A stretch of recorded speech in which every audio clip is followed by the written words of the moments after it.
नमस्कार. निपुण महाराष्ट्र अभियान अंतर्गत इयत्ता दुसरीच्या विद्यार्थ्यांसाठी मराठी विषयातील लेखन कौशल्य मधील अध्ययन क्षमता 4 ते 5 सोपे शब्द व सोपी जोडाक्षरे असलेली 2-3 वाक्ये विरामचिन्हांसह योग्य गतीने लिहितो. विद्यार्थ्यांची ही अध्ययन क्षमता आपणास विकसित करावयाची आहे. या अध्ययन क्षमतेअंतर्गत विविध स्तर आहेत. त्यातील जे विद्यार्थी अध्ययन स्तर क्रमांक 15 पर्यंत निपुण झालेले आहेत, मात्र त्यांना पुढील म्हणजेच अंतिम अध्ययन स्तर क्रमांक 16 साठी निपुण करायचे आहे, अशा विद्यार्थ्यांना शिक्षक म्हणून आपण कसे अध्यापन करावे किंवा त्याकरिता कोणकोणत्या कृती किंवा उपक्रम आपण विद्यार्थ्यांसोबत घेऊ शकतो, हे आपण या व्हिडिओच्या माध्यमातून जाणून घेणार आहोत. तर हा अध्ययन स्तर 16 4 ते 5 सोपे शब्द व सोपी जोडाक्षर असलेली 2-3 वाक्य विरामचिन्हांसह योग्य गतीने लिहितो.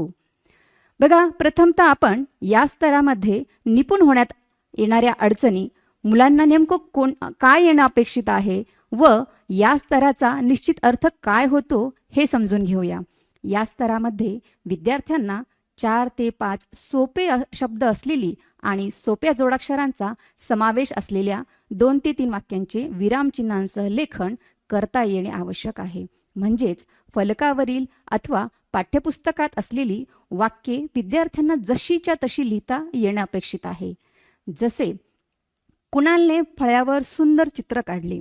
या वाक्याचे लेखन करत असताना विद्यार्थ्याने वाक्यातील एकाच वेळी संपूर्ण शब्दाचे लेखन करणे अपेक्षित आहे. बऱ्याच वेळा काही विद्यार्थी एखादा शब्द लिहिताना एक एक अक्षर पाहून लिहितात. जसे, कुणालने हा शब्द लिहिताना प्रथम कु हे अक्षर लिहितात, नंतर ना हे अक्षर पाहून लिहितात आणि मग ल लिहितात. अशा रीतीने एक एक अक्षर पाहून लिहून विद्यार्थी तो शब्द पूर्ण करत असतात. असे विद्यार्थी लेखनाच्या यापूर्वीच्या स्तरावर असतात.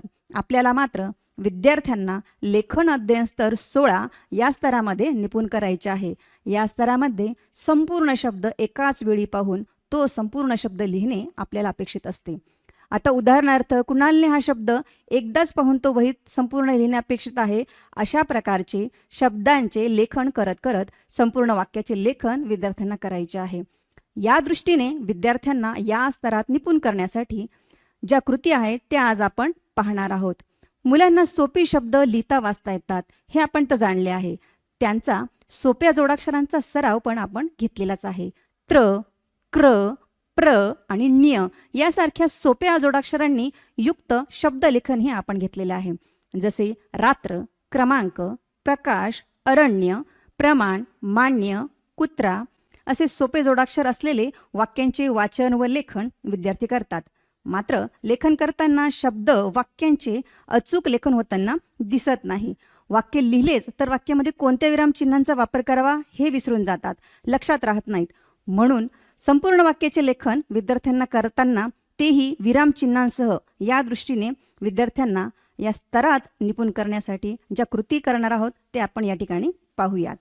कृती क्रमांक 1, चित्रवाक्य. या कृतीमध्ये मुलांना एक चित्र कार्ड दाखवावे किंवा फळ्यावर साधं चित्र काढलं तरी चालेल.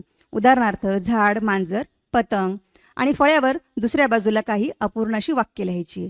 मात्र वाक्यांमध्ये जोडाक्षर येतील याची खात्री करा. हे एक सुंदर काय आहे, चित्र आहे. म्हणजे चित्र हे जोडाक्षर आलेलं आहे. पतंगाची दोरी टिंबटिंब हातात आहे.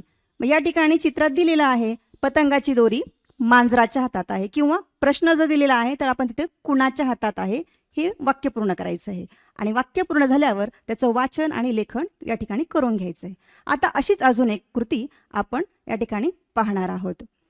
कृती क्रमांक 2, अनुभव आजचा.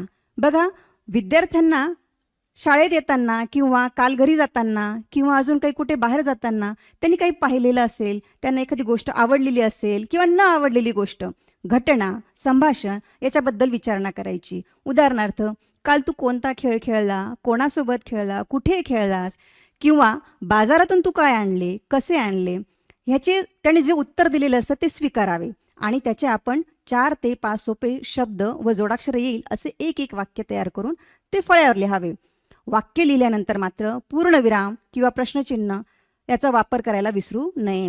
जसे, मी काल कबड्डी खेळ खेळलो, पूर्णविराम. माझ्यासोबत कुणाल आणि रोहन होता, पूर्णविराम. आम्ही मैदानावर खूप खेळलो. पूर्णविराम. आणि दुसरं वाक्य याचं आहे, बाजारातून मी भाज्या आणल्या. बाजारातून अजून काय काय बाजारामध्ये अजून काय काय पाहिले? प्रश्नचिन्ह. आता विद्यार्थ्यांना या वाक्याचे एकदा मोठ्या आवाजात प्रकट वाचन करून दाखवायचे. शिक्षकांच्या नंतर विद्यार्थ्यांनी सुद्धा या वाक्याचे प्रकट वाचन करावे आणि विद्यार्थ्यांना ते वाक्य वहीमध्ये लिहिण्यास सांगावे. वाक्य लिहिताना मात्र शब्द, जोडाक्षर आणि विरामचिन्ह योग्य पद्धतीने विद्यार्थी लिहितात का याची पडताळणी मात्र शिक्षकांनी करावी. त्यामुळे त्याला उत्तर पूर्ण वाक्यात कसे लिहितात हे पण समजेल आणि त्यातील जोडाक्षर कसे लिहावे हे देखील समजेल आणि त्यांचा आत्मविश्वास वाढेल.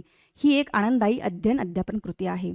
या कृतीचा अधिक सराव आपल्याला आपले उद्दिष्ट पूर्ण होईपर्यंत व हवे तितका वेळ वर्गात घेऊ शकतो. बघा, या कृतीनंतर शिक्षकांनी विद्यार्थ्यांच्या वहीतील विरामचिन्हांच्या चुका, जोडाक्षरातील चुका तपासायच्या आहेत. त्यांना वैयक्तिक मार्गदर्शन करायचं आहे. हा सराव त्यांना या अंतिम स्तरावर येण्यासाठी म्हणजेच निपुण होण्यासाठी नक्कीच मदत करेल. धन्यवाद.